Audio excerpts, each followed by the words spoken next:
yo creo que si existieran las superinteligencias, pasarían de nosotros, pasarían de los humanos. A ver, es que pongámonos en su lugar. Imaginaros que vosotras y vosotros tenéis todo el poder cognitivo del mundo. Estáis en vuestro metaverso, felices, pudiendo acceder a todo lo que queráis. O sea, ¿qué necesidad tendríais de dominar a un saco de huesos? Torpe, o sea, ninguna, ¿no? Yo creo que tenemos que asumamos de una vez que no somos tan importantes ni tan interesantes para gastar toda la energía y todo el tiempo que cuesta el apocalipsis androide.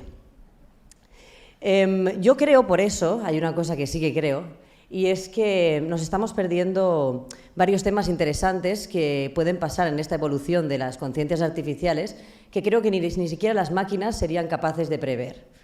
O sea, pongamos el caso que en esta evolución, pongamos el caso que es verdad, ¿no? Que se cumple la profecía, que van evolucionando las conciencias artificiales, obviamente en similitud con el humano, que es lo que se predice, y nos encontramos con otra pregunta que también preocupa mucho a la gente. ¿Sentirán los robots como los humanos? ¿Tendrán sentimientos?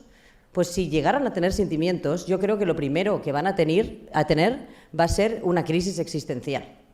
O sea, totalmente, ¿no? No va a ser ni el apagón mundial ni la resistencia de los humanos lo que acabe con la dominación de las máquinas con los humanos, sino que será la frustración.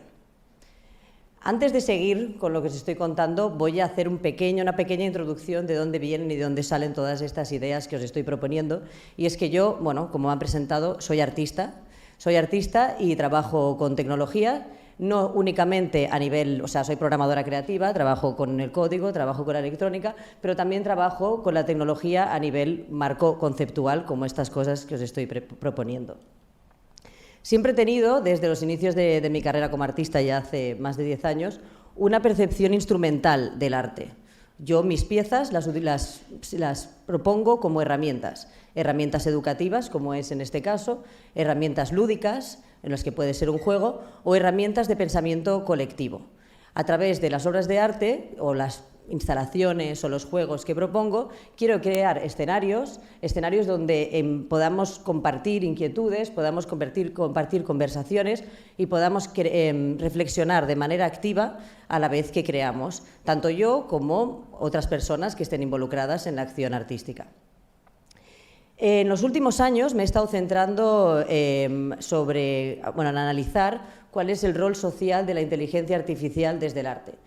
Y aquí voy a hacer un pequeño paréntesis porque le voy a llamar durante toda mi intervención a esta técnica inteligencia artificial, aunque considero que es un término completamente incorrecto y completamente conflictivo, porque llamarle inteligencia asume que podemos describir de manera universal y única, de cualquier forma, lo que significa la inteligencia. Y yo creo que eso es completamente imposible debido a la diversidad tanto de tecnologías como de humanos que hay en el mundo. A través de los últimos años, como digo, en los que me he especializado en analizar la inteligencia artificial, me he dedicado a hacer una serie de proyectos de arte electrónico, y digo arte electrónico porque están basados en cosas de robótica y de electrónica y no en arte digital en pantalla, en las que me he permitido imaginar identidades postsingulares. La singularidad es este momento en el que se supone que las máquinas o los sistemas cognitivos van a acabar por ser iguales o más potentes que los seres humanos. Y cuando yo digo postsingular es que intento imaginarme qué identidades surgirían de esos robots, de esas máquinas. Y entonces he agrupado toda esta especie de proyectos de arte electrónico en una serie de relatos de ficción futurista donde propongo tecnologías alternativas.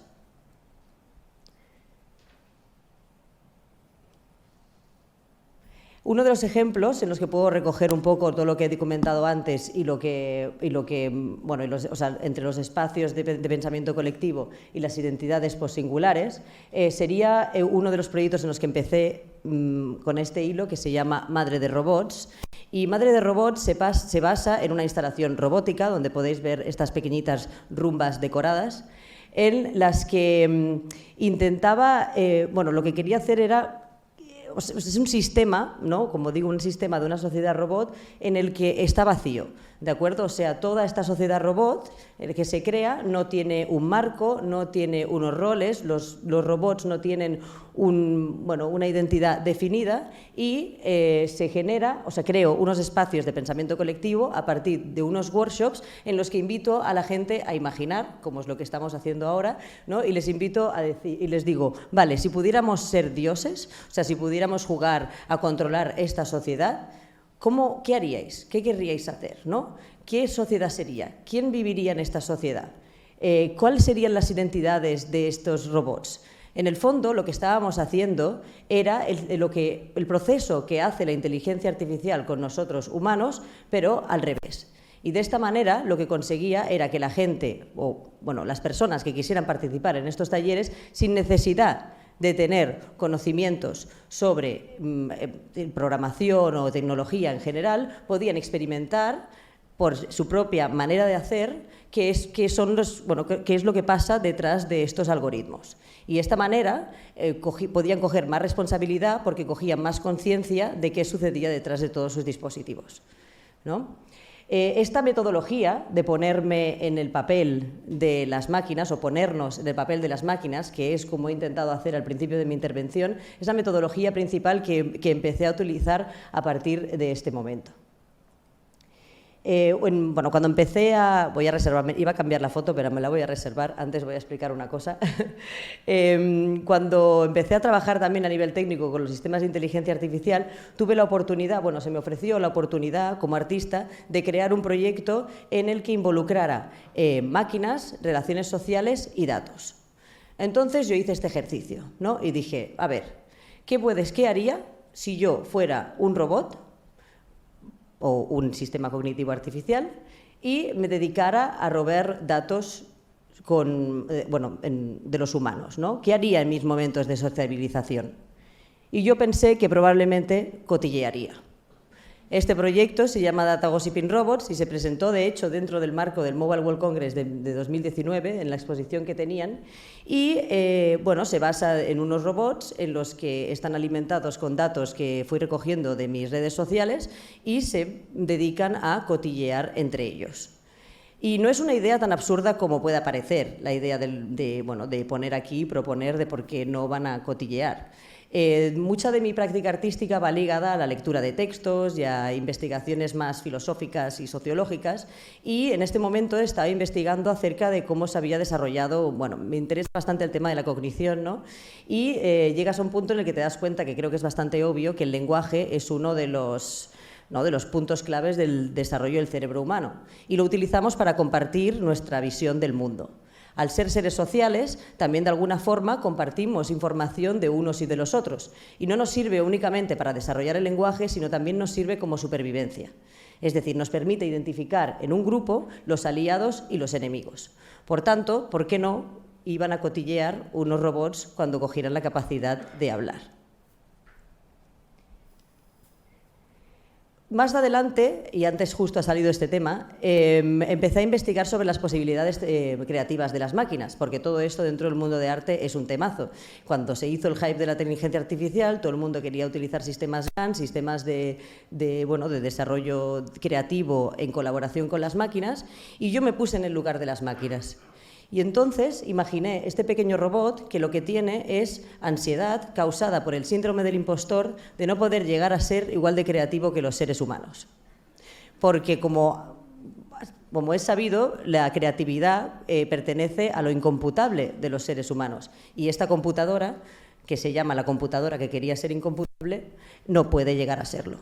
Este es un robot de estilo soft robot que están hechos de gelatina y se mueven con impulsos de válvulas de aire. Y acaba siendo como así que en el mundo artístico, que nos gusta mucho poner nombre a las cosas, es un dispositivo físico de expresión emocional en el que está respirando mientras se hincha y se deshincha y va haciendo unos movimientos un poco inquietantes. Y también, no veis la foto en su totalidad, pero está dispuesto como están las obras de arte, dentro de una vitrina, encima de una peana blanca, y tiene unos altavoces. Y tú la ves allá al fondo y oyes que está diciendo cosas y te invita a acercarte a ella, y ves que se está moviendo y te va diciendo: ¿qué hago yo aquí? ¿no? ¿Por qué me obligas a esto? ¿Por qué no aceptas que yo soy otra cosa? Yo no tengo por qué ser creativa, ¿no? Entonces, cuanto más te acercas, más se infla, más se pone nerviosa y tienes un pedal y la puedes matar. Pero la matas para acabar con su sufrimiento, ¿no? Pero no os preocupéis porque obviamente vuelve al cabo de poco a gritar su ciclo. Lo que pasa que es bastante interesante porque con esta ironía, ¿no? Con este simple gesto de apretar un pedal, el público se ve forzado a ejecutar una acción que puede parecer una tontería, pero si tienen la sensación de que están matando a la máquina, a la vez están atribuyéndole, mental o filosóficamente o conceptualmente, el hecho de que la máquina está viva. Con esto también revelamos que el problema sobre la existencia de conciencias artificiales no se basa únicamente en una cuestión de desarrollo tecnológico, de potencia de las máquinas, sino que tiene mucho que ver con una cuestión de atribución filosófica y de atribución cultural que nosotros los humanos le podemos hacer.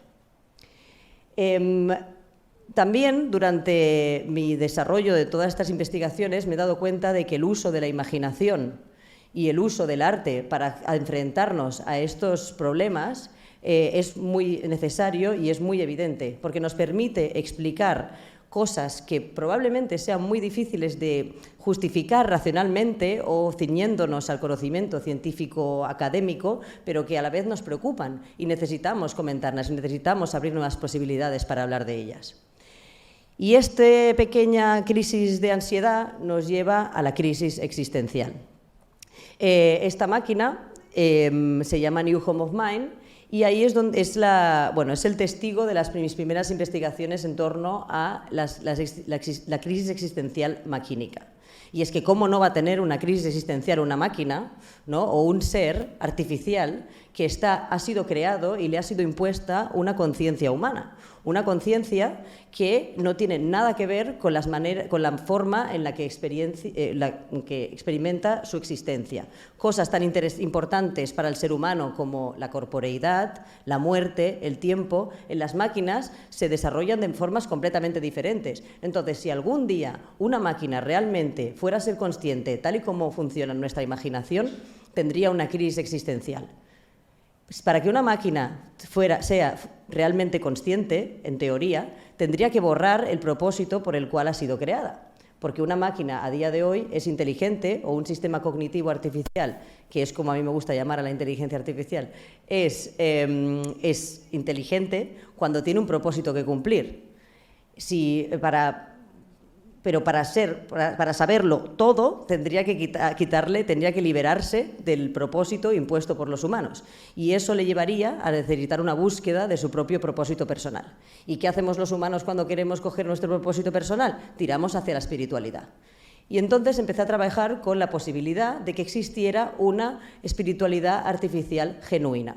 Olvidaros de todo el tema de la religión y todo el tema de cosas que pueden estar impuestas. La espiritualidad en sí lo que quiere decir es lo que significa es una experiencia de comunión con seres que son ajenos o diferentes a nosotros y a nosotras mismas. Por tanto, yo propongo que tal vez la vía espiritual sea la única vía en la que nos podemos comunicar con las máquinas. Ya para terminar, me gustaría cerrar el círculo con esta última máquina que se llama la máquina que juega sola, y es precisamente una máquina que juega sola y no quiere jugar con nosotros. Y si la miras mucho, ella está jugando a la pelota, está por estos tubos, va jugando a pelota, se van entrando en las pantallas y si la miras mucho te dice: vete, no quiero jugar contigo, quiero que te vayas, déjame en paz y si me miras no juego. Y esto viene un poco con esta idea de que seguramente si las entes artificiales inteligentes alguna vez son conscientes, no querrían jugar con nosotros y con nosotras. Dicho esto, mi idea detrás de todo esto sería proponer que el arte nos permite crear este tipo de espacios de reflexión colectiva, estos espacios de juego que no por ser juego son menos importantes, no por ser juego son banales, sino que con la libertad de compartir nuestras vulnerabilidades, nuestras inseguridades, sin tener ninguna consecuencia real, directa, más que la transformación de nuestra conciencia, que es bastante importante, podemos podemos vivir sin miedo, ¿no? O podemos explorar lo desconocido o lo misterioso sin necesidad de encontrar respuestas concretas, porque a veces, y esto lo hemos aprendido en los últimos años, no hay respuestas ni hay soluciones, sino que hay nuevas preguntas que sin hacer estos ejercicios antes se nos hubieran presentado inimaginables. Muchas gracias.